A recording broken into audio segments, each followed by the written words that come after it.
Welcome to the HU Movemakers podcast, where we highlight folks that are blazing the trail and making moves in Howard culture.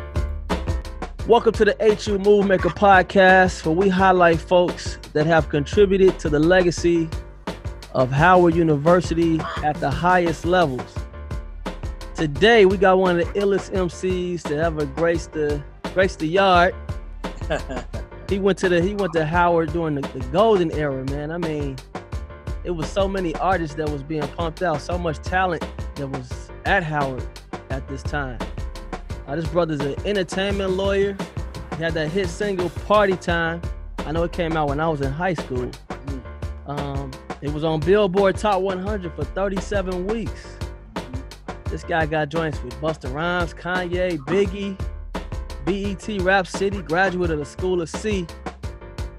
But the list goes on. I mean, this dude went on to get his JD from the Southern University Law Center. So he's a lawyer. Represented clients Eric Roberson, Howard's Own, Guru, Howard's Own. Also Invisible Productions, which represents Kelly Rowland, Solange, and the late, great Kobe Bryant. None other than Tracey Lee. What's up, man? What's going on, brother? How you feeling, man? I'm good, bro. I'm good. I just want to thank you for coming on the show, bro. Thank you for having me, man. You know, I definitely followed you since I was in high school and I heard that song Party Time, man. Wow. I think was that 97? Yep. You know, I didn't even know you had a record with Big, you know. Yeah, and I don't think a lot of people know that. Right. You know? I think that's a good place to start. Okay. You know? Well, and you know what? It's an excellent place to start because his birthday was yesterday. So, you know, happy heavenly birthday to B.I.G, man. But that was, you know, two things happened with that. First thing was because I was signed to Mark Pitts, who runs Bystorm Entertainment, who's also HU alum, you know what I'm saying? And D-Dot made the connection with Mark, who's also HU as well, Derek D-Dot Angeletti. And they brought me to the table. I mean, D-Dot brought me to the table to Mark. You know what I'm saying? Because even though I knew Mark came in with me, he didn't know that I got down like that. So, but D-Dot did. And D-Dot has been my mentor since 88, since I heard him rhyming. You know what I'm saying? So he brought me to the table to Mark. He told him, look, you know, Trey gets busy. And since you got your situation, now both of them come up under the umbrella of Sean, Puff Daddy, P. Diddy Combs, you know what I'm saying, who also is Howard. So everything is Howard. Crazy. Right? You know what I mean? So once they came up under that umbrella and got their own situations, D-Dot as a producer, Mark as, you know, executive producer / label runner, president, CEO, all that good stuff. And Mark was managing Big, you know what I mean?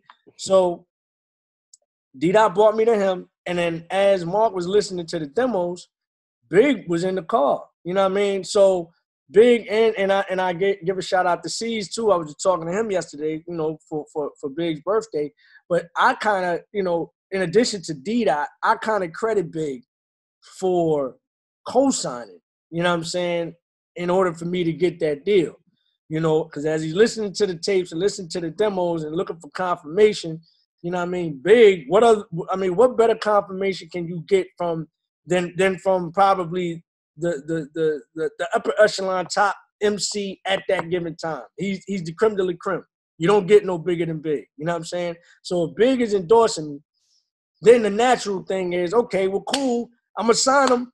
Y'all got to do a record. I'm your manager. He's going to be my new artist. You know what I'm saying? My first artist signed.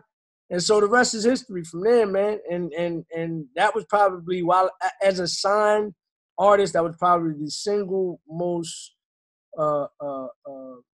invigorating educational experience that I had as a signed artist. Just sitting with Big and building for 8 hours, creating a joint, and just him giving me jewels and all that about the game and all that other stuff. So that was crazy, man. And so that was, and of course that did Biggie. That was the last song that he did with you? Yeah, it was the last song with an artist outside of the Bad Boy umbrella, because he did do, I think either the day before or the week before his untimely demise, he did do, what was it? Victory. He did, I think he did Victory in March of '97. We recorded this record in December of '96. December 6th, '96. So Man. I was the last feature, should we say. You know what I'm saying? Cool, man. And so, you know, because I want to cover a lot of topics, man, because you have a unique experience. I mean, everything from, I read that you sold your publishing for $1. Yeah. I saw that, you know, you paid Biggie 10 grand for that verse. Yep. Obviously, you went to Howard. Obviously, you a rapper. You there in the 90s. I mean, and you're a lawyer now. Yeah. You know, and you're a family man too. You know, absolutely. So I want to use that, what we just talked about, to kind of set the stage, man. So where you originally from? I was born in Buffalo, New York, raised in Philadelphia, and there are parts in between that, you know, just based on my mother, you know, seeking a better life, you know what I'm saying, for us, because it was really just me and her at the time. You know, we moved around, man. I lived in Albany, New York. I went to New Orleans, Louisiana as a youngin', went to Baton Rouge, Louisiana, lived in Wilmington, Delaware. But, you know, Buffalo, I lived for the first 5 years of my life. And then Philly, I wound up there when I was 12. And really for that, you know, the adolescent years, if you will, puberty years, where I really got my foundation, not only as, you know what I'm saying, a young cat coming up, you know what I'm saying, and then the inner city life and all of that, but then also, you know, as an MC, because we are now in, you know, beginning stages of the golden age of hip hop, you know what I mean? So we're talking about like 1982, 1983, you know, things commercially are starting to move. And this is where, you know, I began to understand and know that I really wanted to do this, like, for real. This was back when I was 12 and 13. After I heard records like The Message, after I heard, you know, Tila Rock Is Yours, after I heard LL Cool J in 1984, that's when I was like, yo, I want to do this. I definitely want to do this. So you've been so at an early age, the goal was to be an MC. Absolutely, man. So and that's rare though, because a lot of people, you know, don't figure it out. And I was just fortunate and blessed enough to be able to do that. I mean, there's still people my age, damn near 50, that still haven't figured it out. You know what I'm saying? So I consider that a blessing. So who are some of the cats that you listening to that's kind of influencing you? I know you mentioned LL and some other folks, but who are some cats that people may know that are, you know, still relevant today that were influencing you? Oh man, I mean, I start off with Melly Mel, Grandmaster Melly Mel, because he was the first like wordsmith, meaning he gave you vocabulary, he gave you stories, he gave you a depiction, if you will. It wasn't just the hip, the hop, the hibbit to the hibbit. You know what I mean? It was giving you an analysis of what's going on in the hood. So starts with him. Tila Rock follows after that. Not a lot of people know that cat, but he's really the precursor to LL. You know what I'm saying? He was signed by Def Jam, but under Def Jam management. So he was really Russell and Rick's first artist. Then it was LL once they got the label situation. So LL definitely was my guy in the 80s, at least up until like 80, even past 86. But then a different wave of cats started coming in and also influenced me, like Rakim, like KRS, like Chuck D, Public Enemy, like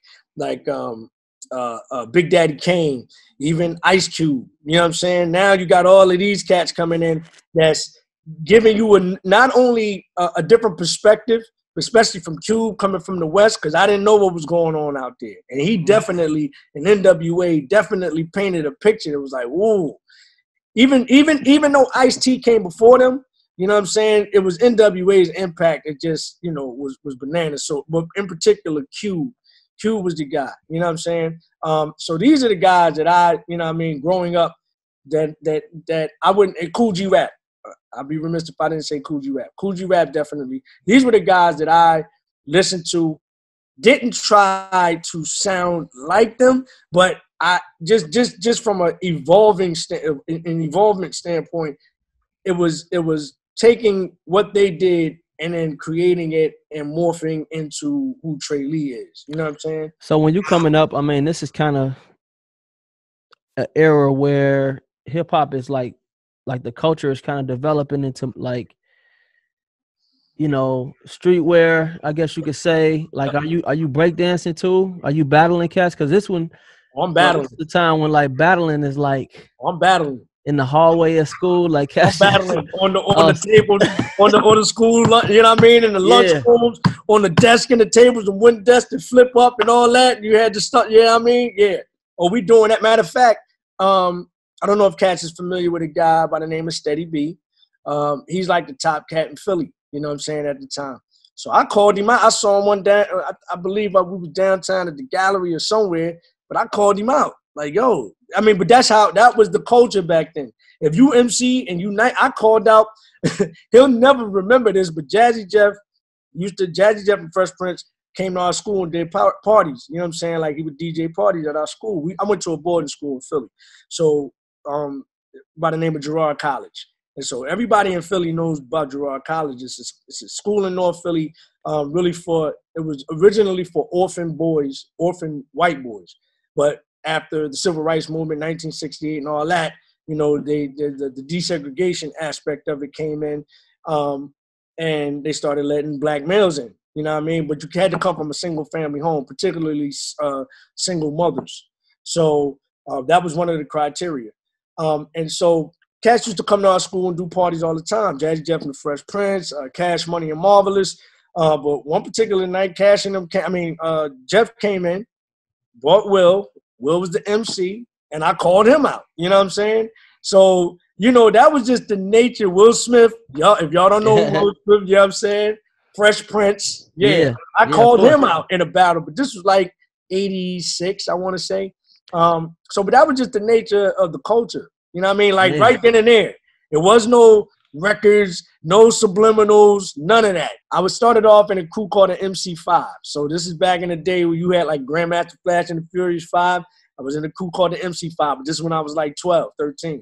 Then it went to the Jazzy 3. That was when I was about 14, 15. You know what I'm saying? And that went all the way through high school until maybe my senior year. And that's, you know, when everybody was deciding to go their separate ways and all that other stuff. We were still trying to get deals back then, but it was just like, you know, for some of us, it was like, this is the end of the road. And for me, it was partially the end because I told myself that I didn't get a deal by the time I graduated. Then I was going to give it up and just come to Howard and become a sports broadcaster. See, that's my other passion. That's my other passion. That's that school of C right there. So what type of student are you when you were in high school? What's the grades looking like? I mean, I was one of those dudes. I had like a 3.2, 3.3, but it was easy to me. You see what I'm saying? Like, it could have been a 4.0. It could have been something crazy, but I what's the word I'm looking for? I guess you could say that I was lazy. Always looking for I didn't want to really, really, really apply myself. I just wanted to do enough to just, you know what I'm saying, be able to reap the benefits of. I had to make sure I had a 3. So why Howard?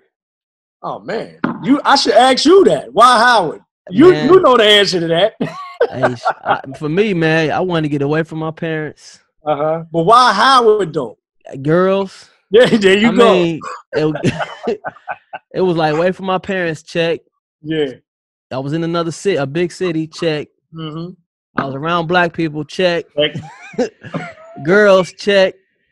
Party, girls. Check. You know what I mean? You know, like that was. Yeah. You know, honestly, I'm gonna be honest, man. I didn't even know the history like that. You know, I knew obviously it was the top black school, but I didn't know the rich history of Howard probably until, you know, when you graduate, you start getting these debates with other people that went to HBCUs or PWIs. That's when you start to dig and start to learn the history of the school, you know. But at the time, man, I mean, we just so spoiled. Oh man, at Howard, man. Oh, man. I mean, it's ridiculous. Listen, like, if I went to another HBCU, I look at us like, you mother. Come on, man. Y'all so arrogant with it, and we are. Man, we are. We're very arrogant with it. But I ain't gonna front though. My mom. I don't mean to cut you up, but my mom. That's all I knew was HBCU. My mom and my father went to Clark. You know what I'm saying? So from the time I was 10 years old, my mother always told me, going to college would be the best time of your life. And I never understood it until I got to it. And I was like, she is absolutely, even with the deal, even with being on the road, even with recording with Big and all that, the Howard experience was the best and still is the best, was the best and is the best time of my life, period. Oh, yeah, no question. You know what I'm saying? Like, and so that whole HBCU, or like I was the baby, I don't remember none of this, but according to them, I was the baby of the campus. You know what I'm saying? My mom had me when she was 19 years old. So I was the first child being, you know what I mean, tossed around a historically black college / university. You know what I'm saying? So it's embedded, whether it was subliminal or me knowing it, it was still embedded in my blood. So I knew I was going to a HBCU. It was just a matter of where. And so, of course, they pushing Clark. And if it ain't Clark, it's something in the AU Center. So if it ain't Clark, it's Morehouse. You know what I'm saying? At the time, I don't think Morris Brown still existed, but I don't think they were in the picture. So if it wasn't Clark, it was Morehouse. And if it wasn't them two, then what's the alternative? And I've always been a black sheep. I'm always like, I won't conform. I'll conform a little bit, but most times, if you go right, I'm going to go left. So since everybody's talking this Clark and AUC thing, it's like my aunt lived in D.C., right, at the time. And she had came here in 82, 83. And so I used to come down here. And so when we would come to the city, we would ride up Georgia Avenue. And every time I ride up Georgia Avenue, I'm like, yo, what the hell is that over there? I always see young black kids, cats hanging out, playing music, just chilling, blah, blah, blah. And that's my element. And I'm just looking like every time, you know what I'm saying? So it was like, I want to go there. And I kept seeing that brick wall with Howard University across the joint. This is at a 12, 13, 14-year-old youngin.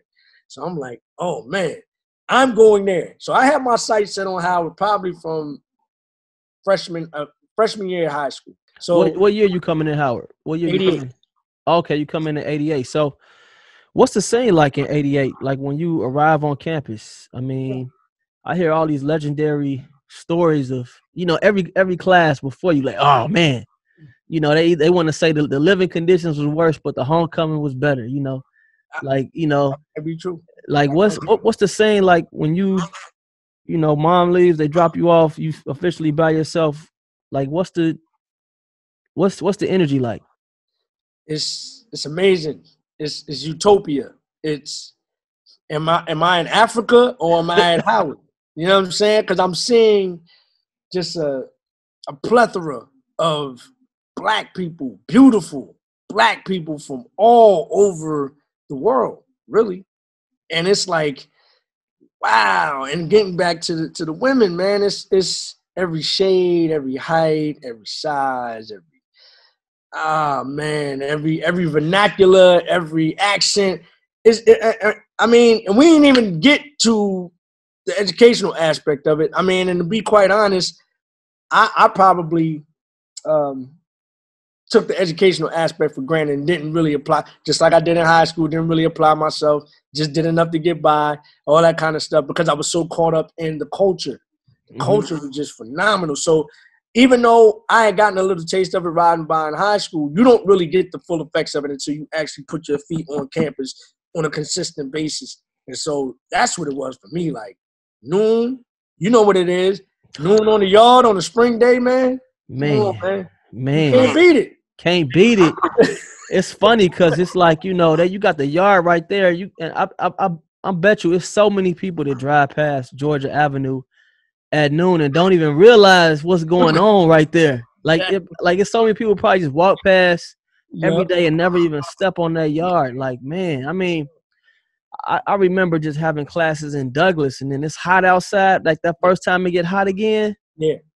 You hear that bell, it's cracking out there. You like, you're looking out the window like, oh, yeah. You know what I'm saying? Yeah, see, man. Then, we used to go get, you know what I mean? I don't know if y'all in your era, y'all were still doing 40s and not, but yeah, we used to go get the 40s, you know, make sure they were still in the bag, you know what I mean? And had some other extracurricular party favors, found yourself a nice little spot on the yard, and that's what it was. You know, you was like, if I don't get a deal by the time you get to college or whatnot, you know, you're going to try to focus more on the education side of things and being a broadcaster. Right. Does your hip hop, does something burn inside of you? Like, does something get turned on? You like, man, I'm a you know, I'm gonna try to pursue hip hop, or you still just going through the motions of being a student and just taking it in? I was good until second semester freshman year. Talk about the spring day. It was the first spring day, and I saw Derek D. Angeletti. Like I said, you probably hear me mention him more than once because of the thing. And the people that don't know who Derek D. Angeletti is, he's the mad rapper. He's the producer who was a part of a tremendous team called the Hitmen. Oh, that's the mad rapper on Biggie's album? Yeah. Oh, yeah. okay. Yeah.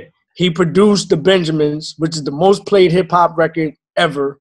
Like, that's documented. He produced Where I'm From for Jay-Z. He produced so he went to Howard.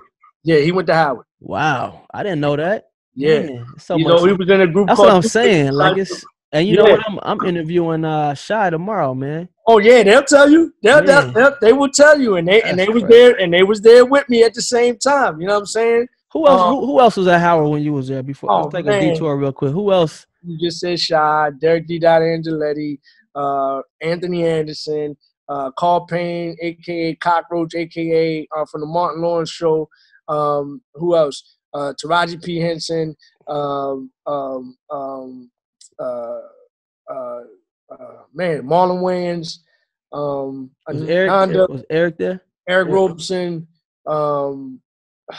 Man, I mean, that's enough right there, man. Paula J. Parker. I mean, the list goes on and on. I know you don't want to forget nobody, but damn, I mean, it's heavy. Heavy. That's crazy. It's heavy. I know when you reflect on that, you like, damn. You know what I'm saying? Like, it's heavy.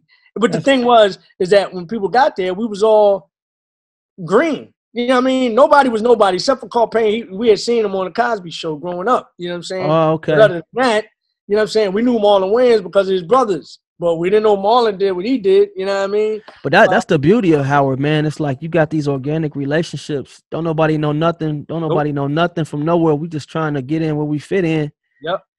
And you developing these relationships and you look up, you know, you like, yo.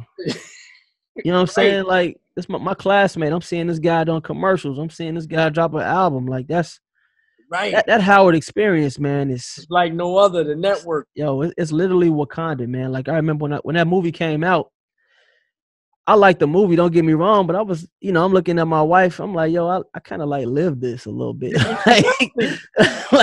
So it was befitting that the character went to Howard. It was befitting, you know. Right. Yeah. Right.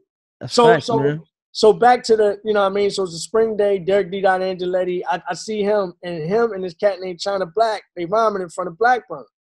And it sounded right. So I stick my ear over there and I'm like, ooh, ooh, ooh. So after they done, I was like, yo, you do that? That's what you do for real? He was like, yo, come on, man. You started schooling me on some stuff, right? You know, he was on the verge of getting a deal and all this other stuff. Who was getting a deal? D-Dot? D-Dot. He was in a group called Two Kings in the Cypher. Him and his cat named Ron Lawrence. Ron Lawrence is a part of the Hitmen. And they were a production team. So they had a group first. You know what I'm saying? So that guy, Ron, he went to Howard too? He went to Howard as well. Wait, so all the Hitmen went to Howard? Not all of them. Just those two. That's crazy. Because the Hitmen, I want to say they kind of like made a lot of beats for Puff, right? They made everything for Puff. Yeah, they made everything coming out of Bad Boy. Yeah, okay, yeah, right. Oh, okay, because I'm thinking back to, like, you know, you like drawing my memory. I'm like, yo, them dudes basically like built Bad Boy. They built They are the sound of Bad Boy. Damn. So what happened? So you see them guys in the cipher, man. You just jump in or what? And I didn't jump in. I you just had some of that PTSD from Philly. That PTSD from boarding school. I chilled. I was just a spectator. I was like, ooh, this is crazy. And then just the switch cut right back on immediately. It didn't take long. I was like, I got to get back in it. And then all of a sudden, it's almost like, I don't know if you ever read this book called The Tipping Point, but it's almost like if you give it to one, it's like a domino effect. If you give it to the right one, and that person tells somebody, it starts to spread like wildfire. So because I spit around for him, he started telling people, oh, you know Trey? That boy can rap. No, he can rap. You know what I'm saying? Like, oh, for real? Yeah, because people was like, yeah, I know Trey, he cool, blah, blah, blah. He rhyme? Like, no. So nobody knew you could rhyme nobody at the school? I never revealed it to anybody. This is for a semester. It's for like a semester and a half. Because it was some good MCs at Howard. I ain't saying everybody could flow, but it was always like 4 guys that could, like, when they used to have these little ciphers, it was always them same dudes that would end up at the end. Like, it was some nice, I'm talking about, like, you'd be like, yo, you getting signed. Like, you have to be an engineering major. When you rhyming on the yard and you rhyming with your friends, and then now it's going to that next level. Now it's a business. Now there's certain protocol that you have to follow in order to be in the business. And I'm sure we're going to get into that when we start talking about that $1 and all that other stuff that I saw my publisher for. But that wasn't intentional. We'll talk about that. But again, it's almost, you know what it's like? It's like when you see a hooper, you know what I'm saying? You see a hooper on the playground, dumb nice, handles crazy. We'll probably give it to 50 to 65% of the NBA players. But to get to that next level, you gotta there's a certain conformity that you have to have. There's a certain discipline that you have to have. There's politics that are involved. You know what I'm saying? So it's almost like that. Howard was a breeding ground for raw talent. You know what I'm saying? But then to get to that next level, you have to be able to adhere to certain things that come with the industry. So that's why, that's the only reason why I see a lot of cats that could really, really go didn't really make it to that next level. You know what I'm saying? D-Dot was, like I said, he was an artist before he started getting into the production side and all that. So it was pretty much him and Ron had the connection. So after they got their deal in 90, you know, they went out on tour. They toured with Tribe and all these other they got deals. What? So these are your classmates just got deals. Nah, they 2 years older than me. So if I came in 88, they came in 86. So once they got their deal in 90, they left. You know what I'm saying? And then came back. You know what I mean? Or they graduated by 90. You know what I'm saying? Yeah. So they got the deal, went off, and it was just really me keeping in contact via phone, you know what I'm saying, and stuff like that, and him checking up on me like, yo, you still doing your thing, you still doing your thing. I don't think it was keeping in contact with me in order to sign me anywhere, because he hadn't gotten to that point yet of management and gotten to the point yet of production and all that. He just respected my talent. So he got off when it got his deal, blah, blah, blah, and I think that run ended maybe about 93. So then around that time, I was still down at Howard. I had graduated in 92, but I was still determined to get a record deal. But I had sought sources in other places. So, for instance, I had a deal on the table with a cat named Claude Austin, who was Dallas Austin's brother, down in Atlanta, Rowdy Records, right? They had a group called The King, and I already signed them, and they were distributed by Arista. And so we were in negotiation talking, and then that deal fell through, never happened. Then I got approached by Eric Sermon. This was around 94, 94-ish. And so what's interesting about that is we was in negotiation. This was at the beginning of them starting the Def Squad. You know what I'm saying? They had already had Redman on the roster. They already had Das, you know what I'm saying, and all that. And so they were looking for one last person to fulfill the roster. And so it was out of me and Keith Murray. You know what I mean? And so I think when we talked, man, I remember saying, I was like, man, your style is kind of mirrors that Keith Murray style. I remember Keith Murray being popular again when I was in high school, but that was, you came out when rappers kind of like, it was serious. Yeah. Like when you think about the rappers that kind of like were rookies in that mid 90s era, you talking about like Biggie, Jay. I mean, you talking about some cats that was really, the tongue game was nice. You know what I'm saying? Like you had, you know, I grew up, you know, on Wu-Tang, you know, of course, like everybody else. But that group after like Wu-Tang, like when you had like folks like Lauryn Hill, like the Fugees, or like Nas, right, when you had cats that was really like making timeless music. Like these are artists that like my kids, my son is 6. Like when he get to like 12, I'm gonna be like, yo, listen to this. You know what I'm saying? That's the kind of the era that you came up with. Because at one time, it was one era where cats were just using big words. You know what I'm saying? Then it became like words and storytelling. And painting. Like that's the era that you came up in, man. And what was that like, man? I mean, Were you honing your craft at Howard, or were you waiting for them cats to just were you waiting for, like, what was that like? I mean, were you telling your parents like, hey, I'm trying to be an artist, or is this something that you telling, your homies only? Like, what's Oh, no, no, going through no. your mind at that time? Everybody knew. Like, I did this song Okay. called "On the Edge," and I said a line that said, "But I said I got a degree, but didn't use it." You know what I'm saying? And it was really, my mother knew that this was my passion. You know what I'm saying? My pop, we had, Were they supporting that? meaning, This is a black family, were they man. giving me money for studio time? No, but but and I had to, I guess we'll get into that. I had to do some other things to make sure that happened. You know what I'm saying? But because they didn't send you to Howard to be no rapper, I'm sure. absolutely, especially my father. My father tried to get me to work for General Motors, and he was a bigwig in there. You know what I'm saying? This is after we reconnected after some years. And so that's my man now, you know what I mean? That's my man, 50 grand. So he tried to hook me up with a job at General Motors. And I was like, nah, this ain't.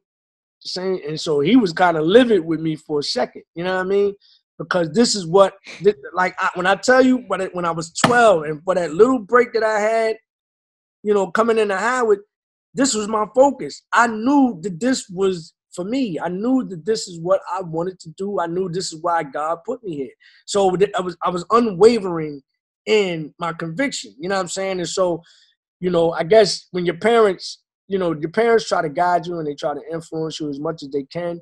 But, as long as you're not doing nothing illegal, you know what I'm saying? They can only respect your decisions, especially if you're funding your own decisions. And it's a decision that, again, is not illegal. It's not something that's detrimental to society. They have to respect it at the end of the day. So everybody knew that this was my passion and my goal, and this is where I was trying to head and what I was trying to achieve. What's a deal? What does a deal look like? When you're an artist back then, you seeking a deal. Like, what are you hoping to get from a record company? And you could use simple numbers, and you can use, whatever. Like, how does that whole transaction, and what are the expectations as well? Okay, so if you'll allow me, I'm going to bring you back to my mind state back then, right? Because I can't answer that now because it's way different. Hindsight is 2020. So I'll bring you to my mind state back then. Back then, a deal was getting put on. I'm going to just leave it at that.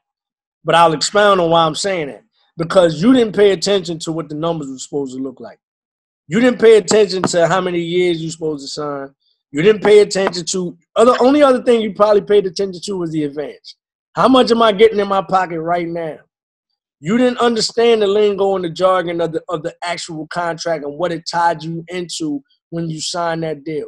All you knew was you got some money in your pocket right now.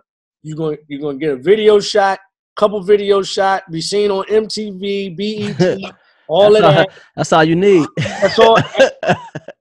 That's all, and everything else you're gonna leave to your lawyer to figure that out. You, as the artist, are not paying attention to none of that. So compare that to a deal now. What does a deal now look like? A deal now is how many years am I tied into this thing? When you start talking about my advance, okay, cool, but do I want to take a big enough advance because you as the record label have to recoup that money? Meaning, it's really a loan. You're not gonna see any record sales, money off your record sales until the record company recoups off of what they spend on you. So you're looking at how many deals am I tied into? Who owns the publishing? Who owns the masters? Is a 360 deal involved? Meaning, does the record label also get a piece of my merchandise? Do they also get a piece of my tour and show money? So you're gonna pay attention to all of that now. So when you get that opportunity to do a record with Big, is that D-Dot and your guy Mark, or is Puff involved in that at all? Well, Puff has to be involved because that's his artist. You know what I'm saying? So he definitely had to get a green light. But man, so Puff, he came up. Puff had Biggie and the Hitman. I mean, he struck gold. And Andre Harrell. He kind of knew what he was doing, man. Absolutely. That's crazy. But Puff only would give it to a certain extent. Meaning, the reason why a lot of people don't know I did a record with Big is because if you look on my album, it doesn't say Notorious featuring Notorious B.I.G. nowhere on the record. Yeah. We never shot a video for it. The only way you would know that Big did a record with me is if you actually played a record or you knew somebody that knows that me and Big did the record. And that's because rights weren't given, you know what I'm saying, for us to advertise and market and promote. Only thing the Puff allowed was, yeah, your man can do the record. Matter of fact, got a little story for you. After we did the record, and I just found this out 2 months ago, or 3 months ago now, close to it. But anyway, I found out after we did the record, Puff actually wanted to buy the record and put it on Life After Death. Ooh. And supposedly keep me on it. Well, when he said that, well, he didn't use the word buy. He offered, how did they explain it? He offered something, I don't know what it was, to get that record and put it on Life After Death, and he was going to keep me on it. Well, the people that were in that room when he offered started laughing, especially when they said he was going to keep me on it, because they knew he was going to take that record and take me off. You know what I'm saying? Which he did later, not that particular record, but he took Big's verse off and put it on with Redman and Method Man on that Born Again album. You know what I'm saying? Yeah. So Big, I mean, Puff not only wanted to buy that record, but he also we talking about Keep Your Hands High. So keep your hands high. People want to listen. Yeah. I mean, what? I mean, I listened to the song multiple times. It's not like, it's not like you sound like a clown or something. I mean, what's the motive behind that? The motive behind that is, I think, me putting two and two together, and it hasn't been confirmed, but I think it was a situation with him and Mark, because I think he believed that Mark left the nest too early to go get his own thing. And so by him doing that, I think his whole thing was, I'm not going to allow you an advantage or give you any type of advantage to be able to get to my level or past me. Dropping, got beats behind him, got promotion. So at this point, I mean, when does the acknowledgement come into play that, man, you only you sold your publishing for $1? It didn't come into play until I made basically I went back to him after I got the contract. I was like, yo, what is this? What is this? That's what you signed. Was that how? So 97 you signed that contract. How far after 97 was it? This was like 98, 99. Okay. Like 98. It was 98, not 99. 98. I'm like, yo, what is this? Well, that's what you signed. I was like, oh, word. Was it like a period where you was like, trying to live up to what you did in 97? Yeah.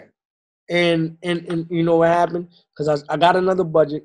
I was supposed to come out with another album on the Universal. As a matter of fact, we did the album. I had a young Kanye on that record, on the album. He would produce. I looked for that song. I couldn't find it. Nowhere. I have it, and I'm gonna put it out there. I have 2 records. You know what I'm saying? That Kanye did. You said City to City and Catch 22. I was looking. I couldn't find it. It's nowhere. I love it, and that's a good thing. That's a good thing. So it was those 2 records. It was Corrupt. I had Corrupt, Black Rob, Buckshot Shorty on another record. It was an album called Live from the 215. We completed it, shot a video. I believe when we discussed before, it was a video called We Like. I had Lil Jon and Ludacris in that video. That's out there on YouTube, as a matter of fact.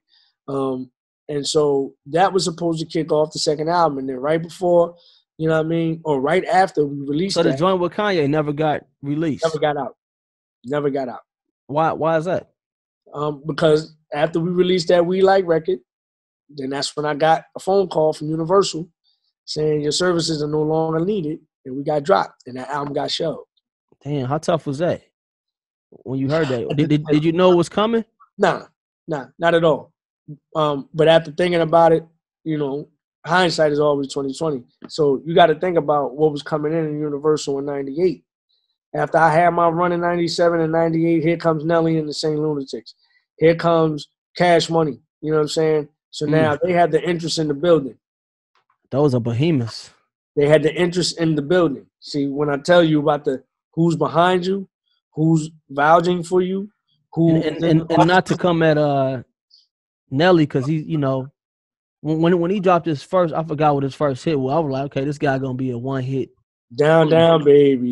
Yeah, I was like, there's no way he's gonna be around. And to his credit, he's mastered that art of knowing how to make songs that can sell, because his albums did crazy numbers. Absolutely. You know? And then even when he was doing that versus battle with Ludacris, and Ludacris is somebody who I consider to have some lyrics, you know, but I didn't realize Nelly had that many songs, you know what I'm saying, until I got on there, man. I mean, you know, even going through this process, man, how were you able to not, like, there was never a situation where you took these things personal? Because it seems like, you know, you kind of like manned up and was like, man, okay, just got to learn from it and improve. Like, you didn't. No, I had to. Initially, I had to take it personal. I had to. You know what I'm saying? Like, this was not a mind state that, you know, that I've always had. This developed over some years after thinking about it, analyzing it, you know what I'm saying, over and over, and figuring out, you know, why things went this way and that way. That's what I'm saying. When I start talking about Cash Money and when I start talking about Nelly and the St. Lunatics, I know why, you know what I'm saying, I got dropped. Because the interest, again, like I told you, Universal was a young company with regards to, you know, they were doing movies and stuff. This is a young company with regards to putting out records and albums, and especially hip-hop, you know what I mean? So they relied on essentially outside people to tell them what's this and what's that. Otherwise, if they use their judgment, only thing they're looking for is what is going to be catchy, what's a single that they can advertise, market, and promote that will probably catch fire in the types of demos that they're looking to attract. So that's why Party Time worked. That's why Down Baby worked. That's why, you know what I'm saying, you know, the Cash Money records, you know what I'm saying? As an artist, so how does that make you feel? I mean, again, okay, so there's certain type of artists, right? I think I alluded to it when I started talking about my writing style and all this other stuff. I realized later that that's not for me. You see what I'm saying? Like, I can make commercial records, but my commercial records aren't the commercial records that a Universal is looking for, because they're looking for the dumbed down version, and the only dumbed down version I could give you again was the theme that still had a bit of complexity to it. So it's hard for me to write in that manner. Like, Nelly had to change his whole style. I don't know if a lot of people know, Nelly was spitting too. You know what I'm saying? Before he started adding melody to what he was saying, and then taking out some. I didn't know that. You know what I'm saying? I didn't know that. Yeah, he was spitting too. Just but like you would never see like a Roots do something like that. And that's right. You know? See, the Roots are a novelty, and the Roots, because they got some joints, man. I mean, they're a band. Right. They got some joints. That's the thing. Like, if Black Thought, even though Black Thought probably to me is the illest MC, definitely to come out of Philly, and definitely top 5 on it should be in today's. I want to, you know, one of my questions to ask you about your top 5 later. I got that in that rapid fire, so I don't want you to. Okay. No, but he's not in it. But he's not. That's what I'm saying. In today's list, he should be in everybody's top 5. He's overlooked. He's probably the most underrated MC, probably, you know, all time. I mean, he's spitting nothing but bars. Exactly. Just, like, crazy stuff. But here's the thing. Without the Roots, I don't know if people would be talking about Black Thought in the same manner. You see what I'm saying? Even though he's still ill, it's because the Roots are a band, right? Are they the only hip-hop band?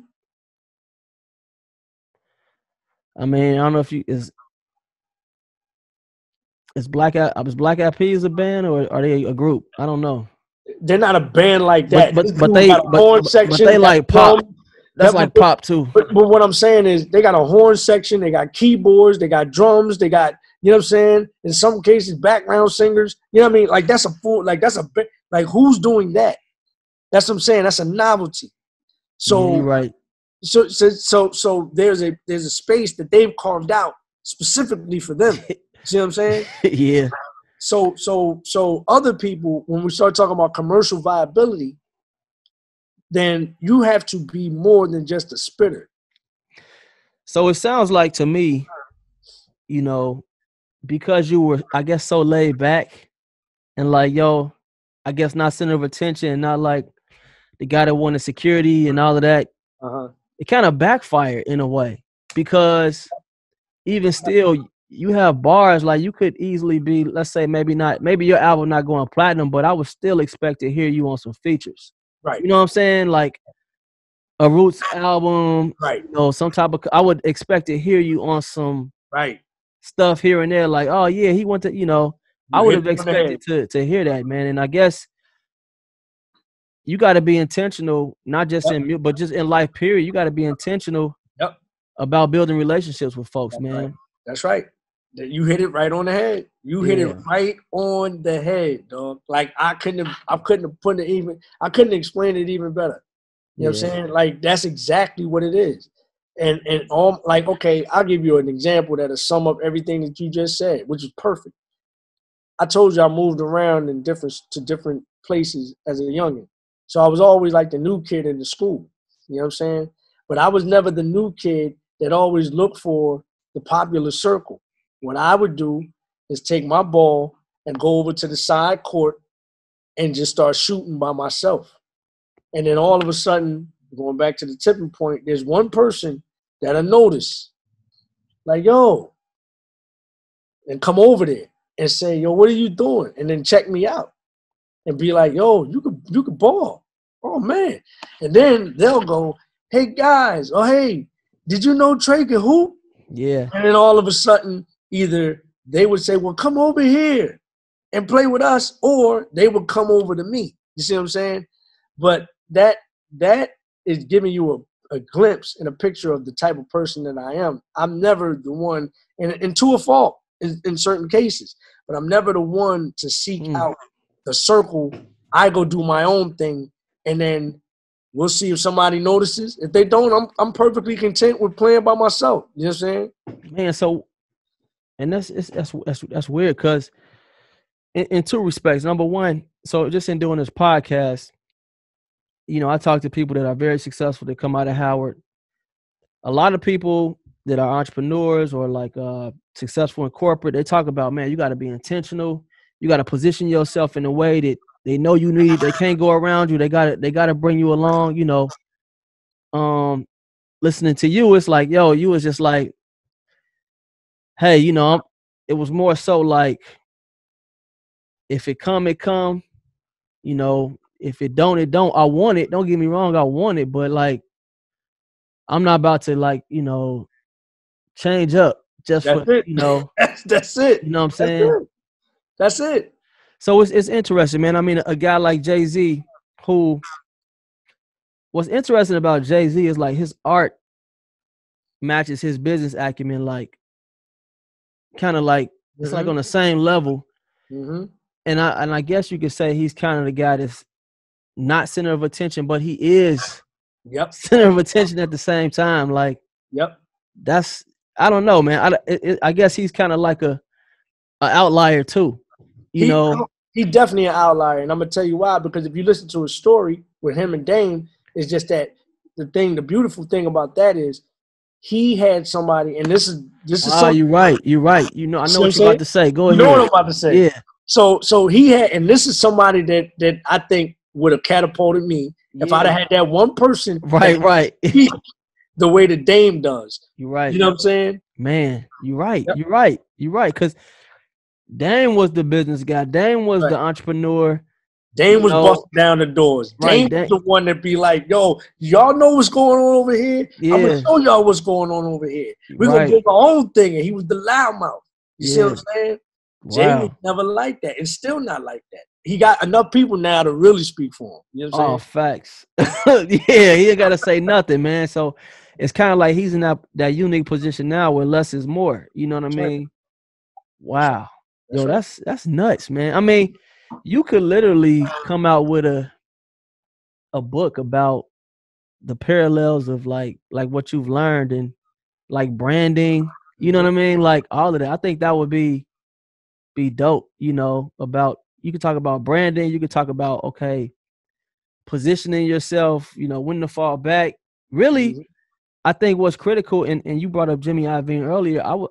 I watched LeBron's podcast where they like in that barbershop, and Jimmy Iovine was like, they asked him something about like why a lot of people don't make it who like super talented, and he was just saying some people don't know how to build a team, and I think that that kind of goes back to your story. Not saying that you didn't make it, but you know, in business you got to have an accountant. Your promoter, like when you was breaking down that business, like what did you do in these 15 minutes that made me get this 10 grand? You know what I'm saying?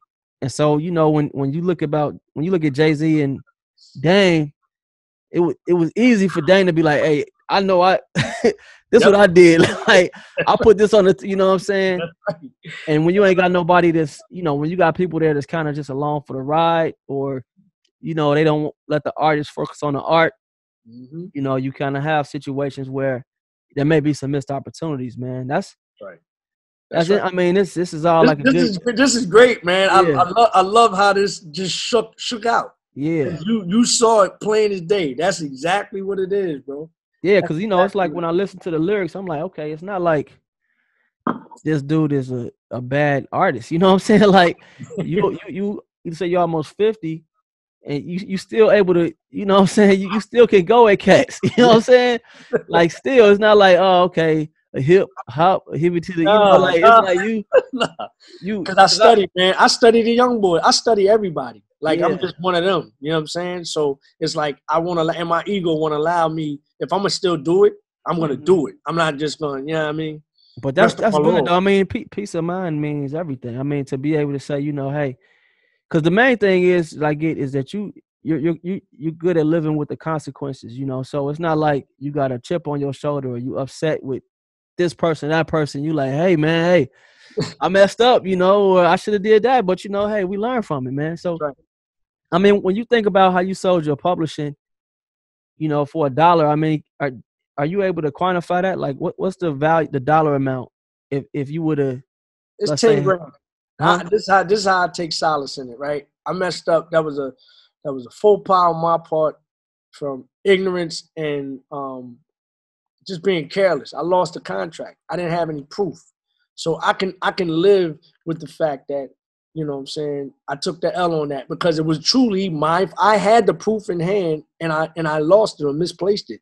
So I don't have it anymore. So I don't have anything to support what my claim is. It's really that simple. And then how I could really live with it is, I mean, everybody can use 10 grand, of course. Yeah. But it's 10 grand. I get 10 grand. So it's not like it was 10 grand. It could have been $1 million. That's what I'm saying. Okay. I get 10 grand back. Okay. 10 grand is nothing. You know what I'm saying? So you become a lawyer. I mean, that takes a lot of focus, man. Yeah.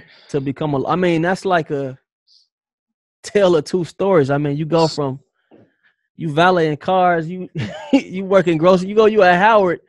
Your life is like this, man. Like you at Howard, you know, you at the Mecca, you at Wakanda, then you take a pit stop to like, I don't know, man. I don't know what you want to call that point in your life, but you know, you kind of like, I don't know, maybe trying to find yourself a little bit or not trying to really give in to the system. I don't know. You kind of figuring it out still because, you know, even when you graduate from Howard, it just didn't really. It's hard. You know, I remember at one point. Coming out of Howard, I don't mean to cut you off, but coming out of Howard, if you're going straight into some corporate stuff, it's going to be extremely hard for you because Howard is where you gain the entrepreneurial spirit. You know what I'm saying? Like you can't. It's hard to transition into corporate America leaving Howard University. You know what I'm saying? For the most part. I don't know, man. You had to change up your whole like. Was that a process for you, or was it just something natural? Like what? What sparked that? I had no intention on going back. Now, mind you, when this is crazy, man. Like you go from laying a track with Biggie, right, to lost to. Let me study for this LSAT though. I'm gonna get up with y'all later. Keep in mind, I graduated from Howard in 1992. Right. I went to law school in 2003. So that tells you, or at least I'm telling you, I had no intention on going back to school after I graduated from Howard. None whatsoever. My rap career is supposed to catapult, and I was supposed to be out of here. Matter of fact, before Big passed away, you know what I'm saying, we were, I was going to open up for his Life After Death tour. So ain't no telling what would have happened if that would have happened. Who knows what would have happened? But because of the untimely demise, again, that just derailed a whole lot of things. But the whole law school aspect came from me getting dropped because I had to figure out what I was going to do next. And that wasn't immediate. That was me doing some soul searching for a couple of years, trying to figure out what my next route was. I moved down to Atlanta. I moved back with my mom after I got dropped. Moved back with my mom, stayed there for like 3-4 months. And then she told me, yo, you got to roll, yo. You know what I'm saying? I don't care where you go, but you got to get out of here. She said, take your records. Exactly. Take You're a all grown that. man. Exactly. My mom, when I moved back, my mom was like, you got 2 years. Yep. She's like, you got 2 years in here. After 2 years, man, she gave me first month rent. She was like, you got to get out. Got to go. You can't stay here. Can't stay here. With the help of Marlon Wayans. Shout out to Marlon Wayans. He funded this single called Ready, Willing, and Able. Shot a video and all that stuff. Put it out independently. You know what I'm saying? And it circulated and did some things. I even did a job, and this was based off of, you know, my notoriety of the theme and all that. After I got dropped, I did something with Nike and Nike Battleground, where me and John Sally were the hosts for these one-on-one basketball tournaments across the country. So I was able to, you know, and that was $5,000 a gig. So I did nice. You know what I'm saying? So I did like 10 of those joints for 2 years across the country. So so that sustained me for a minute. And then after that was over, it was like, what do we do?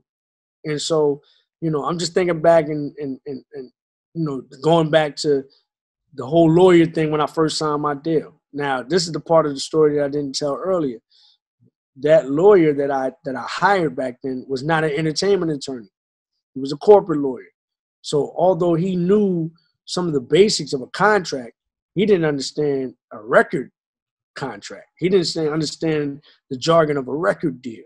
So some of the stuff he missed, you know what I'm saying? And that was because I, at that particular time, had ignorance with regards to what type of lawyer you should have and what type of knowledge that lawyer is supposed to have and what he should understand when he gets disagreement. You know, because the record company told me, just get a lawyer.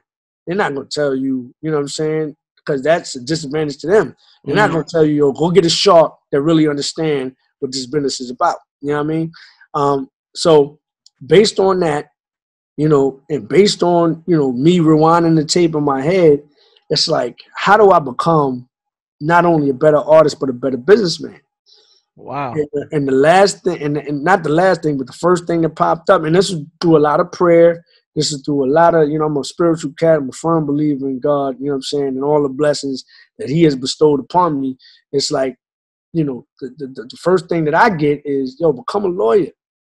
You know what I'm saying? If you really want to understand this game, you know what I mean, and you really want to put yourself in a different space than everybody else, because this is not only from an educational perspective, but this is also from a branding perspective as well. Damn. It's like, who the hell is an MC that's an attorney? Nobody. At least not at the level that you were at, you know what I'm saying? And then now turn around and become known as an entertainment attorney. That's unheard of. Now, there's some things that may happen because of this. There's going to be some people that's going to seek you out just because you're novelty, but then also going to be some people that's scared as hell because they know that you know better. You know what I'm saying? Damn. So that was the driving force behind me going to law school. You know what I mean? Was it a lot of sacrifice or was it a lot of like re-education for yourself? Because you ain't really cracked the book open in some years. I mean, know what? I found because I got older, education became more fun to me. Mm-hmm. As before, you know, it was all about the party. It was all about the girls and all that. Now I'm in a state of mind where, yo, this is kind of dope. Like, it's a new venture. My mind is different now. You know what I'm saying? I'm looking at things differently. I like to read now. You know what I'm saying? I like the unknown. You know what I'm saying? I was already a debater, if you will. But now I'm getting an education on how to delve into both sides of the argument. Like, that was one of the things that we taught in law school. In order for you to debate, like in moot court, in order for you to debate, you have to understand both sides of the argument. Oh, You okay. have to be able to argue one point, and then I'll switch you. I'll force you guys to switch sides, and now you got to argue that point. When you graduated law school, did you start your own firm? Or Nah. I always knew that I didn't want to go to a firm, and I knew I didn't want to necessarily start a firm. I did try to, for lack of a better term, clerk for a couple of people that had their own private practice just to get my feet wet. But I knew the ultimate goal was for me to understand it for myself, but to be able to drop jewels on cats in the game or trying to get in the game that had no clue, because I knew that's what I would have wanted back then. do you have any stories of where you kind of saved somebody from making a huge mistake? I tried. I got one recently. I tried my best. And see, this is the thing that I'm coming to understand, especially about young artists. They got the same mentality that I had back in 1996. They just want to get on. So even with giving them something that I never got, which is the education, which is telling you this is what it is. This is what you need to know in order to make an informed decision, which I never got. Even though I'm giving you the stuff that can help you make an informed decision, you still, because of your anxiety to want to be signed and get out there and get put on, you're still going to sign that monkey deal the way it is. So why do you think Jay and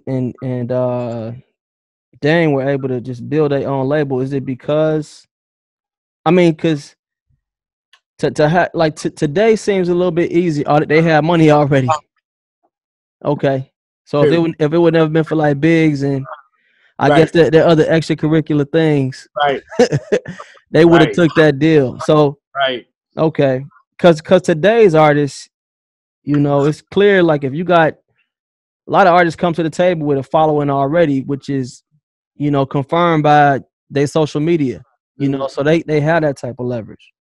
I get what you're saying, because, you know, you got a guy like Chance and everybody else. So who are some of the acts or artists that you've been able to represent? I represented Eric Roberson, Howard. I represented Young Guru, Howard. I represented Algebra Blessed, phenomenal female independent artist, Howard. I mean, not Howard, but she's from Atlanta, Bananas.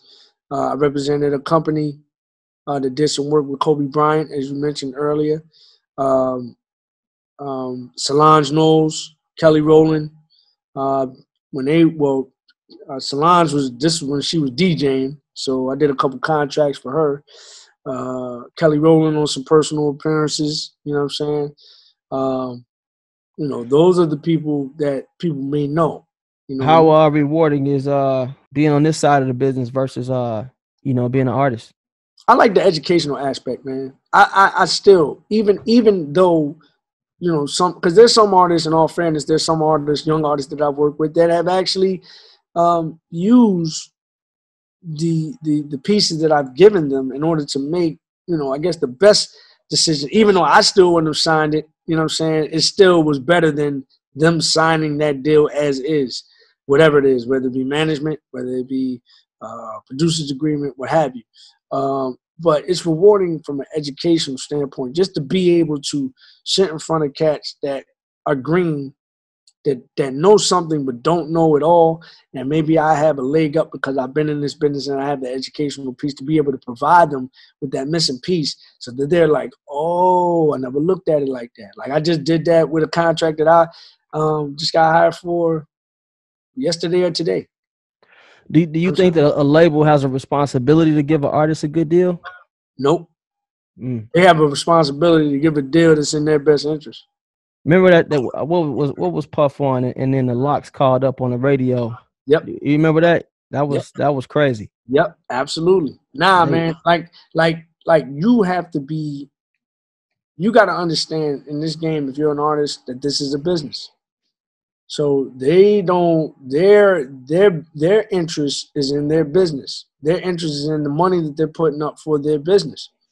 What you have to do is look out for your best interests. And hopefully you will come to some type of meeting of the minds, mutual understanding that benefits both sides. But understand that it's not guaranteed that it will happen like that. Okay, so what about just thinking about advice? What advice do you have for young Tracey Lee that's going into Howard right now, coming to the Mecca? Yeah. Got dreams of doing something bigger than themselves. Yeah. What type of advice you got for that person? Definitely get your education. Finish the course, but pursue your dreams. Don't necessarily, if I'm talking to a young Tracey, in pursuing your dream, don't necessarily take some of the risks that I took, because there was some risks, and there was some near casualties, but by the grace of God, we made it out of there. So don't take some of those risks, but be willing to take some risks. You know what I'm saying? That are within the confines of you being able to pursue whatever it is you're trying to pursue without any hurt, harm, or danger. And just be mindful that going into whatever you're trying to pursue, that you have to look out for your best interests, be educated in going into these endeavors, and you got to give a little to get a little. So just understand that, especially with the negotiation process, you're not going to get everything that you want, but make sure that you get what you need in order to get you to your end game. And keep your moral compass at all times. What are some projects that you have going on right now? If somebody wants to check you out, or you maybe even use you for your legal acumen.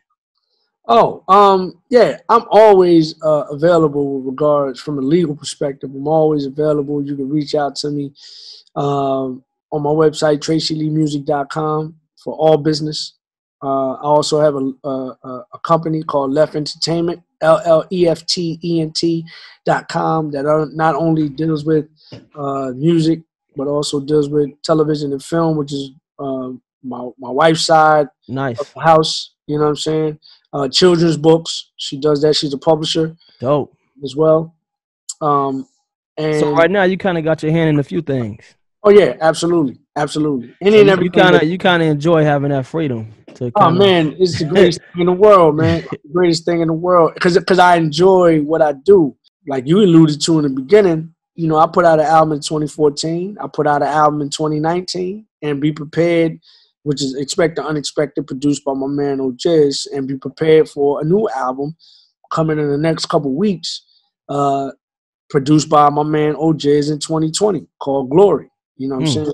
We putting the finishing touches on that. And I actually wrote that album since we've been in quarantine. So it's been the last couple months. You know what I'm saying? So we just about done that joint. And yeah, man, look forward to that. This is definitely my best work. And I told my wife that, because I said, I know I said this about my last album in 2019, but I'm telling you this is my best work. And she told me you're supposed to feel like that for every project that you do after the last project. So yeah. Absolutely, man. Absolutely. Yeah. I mean, you want to, that's a great feeling to be able to say you still getting better, and you started, 20 plus years ago. Yeah, absolutely. That's dope. Absolutely. What about your legacy? I mean, 50, 100 years. What are we saying about Tracey Lee? Oh, man. It's real simple, man. He was an honest dude. He kept it a buck. He tried to educate. He's a spiritual, God-fearing brother. He's a family man. You know what I'm saying? Got a wife, 2 kids, 3 and a 5-year-old. He no nonsense in a sense, but very pleasant to be around, holds great conversation, a love of sports and music, aficionado, if you will, of both aspects, you know what I'm saying? And that's it, man. That's it. It's real simple, man. So let's get into some fun topics, man. We got some trivia coming, some Howard trivia, and of course some rapid fire. So sure, we're gonna start first with the Howard trivia. Real basic, easy stuff, man. Let's see what you know about your university. I've been drinking too. Let's go. All right, we'll start off with something easy. What year was Howard founded? 1867. Okay. You stayed in the Meridian, so what is the address of Meridian? 1601 U Street. 1601 Euclid. Okay. What's the Howard motto? What's the Howard motto? What's the Howard motto? What is it? Truth and service. Oh, yes, it is. Yes, it is. Finish this sentence. Reared against the eastern sky. Say that again. Reared against the eastern sky. Proudly there on Hilltop High. That's right. God. Come on. What's the Black national anthem? Lift up your voice and sing. Okay, finish this sentence. I'm so glad I go to Howard U. Woo! I'm so glad. Well, glory, hallelujah. and not a white school. Right. All right. Not a white school. Yeah. That was like the first song I learned when I got to Howard. Hold up. No. They used to say, and not hand or whatever the rival was. Oh. Not such and such. It got remixed by the time I got to Howard. Oh, it did? Okay. It must have, because that's the one I know. They was yelling out the rival, whoever was playing that day. It was like, and not such and such, but go ahead. Who is the president of Howard? Oh, Frederick. Who is Howard named after? Oh, when that was named after a white dude, wasn't it? Yep. Yeah, something Howard. I forgot his name. Something Howard. General Oliver Otis Howard. Now, what's the zip code of Howard? Oh, that's a good one. I used to know this, John. Oh, man, I'm going to kick myself when you say it. Go ahead, man. It's 20059. That's right. All right. Yeah. Let's get into this rapid fire real quick. Yeah. All right. So rapid fire, you just got to give your answers, no explanation. Okay. All right. Or if I say a word, it's the first word that comes to mind when I say this. Okay. You got to start one. You got to bench one. You got to cut one. Start one, bench one, cut one. Okay. Club performance, concert, like a stadium, or a festival. So the club performance is like the intimate joint. Mm-hmm. Like a Love or Quigley's. Okay. Concert, that's like at MCI Center or Verizon Center, whatever it's called now. Yeah. Festival, we know what festivals are. So club, start, concert, bench, and festival cut. Ooh. Is homecoming better as a student or an alum? Oh, man, I say alum, man. Greatest rapper of all time. LL Cool J. Unequivocally. Wow, he stood the test of time for sure. Best Howard moment. Homecoming. You got to start one, bench one, cut one. Biggie, Tupac, and Jay. All right, I'm gonna start Biggie.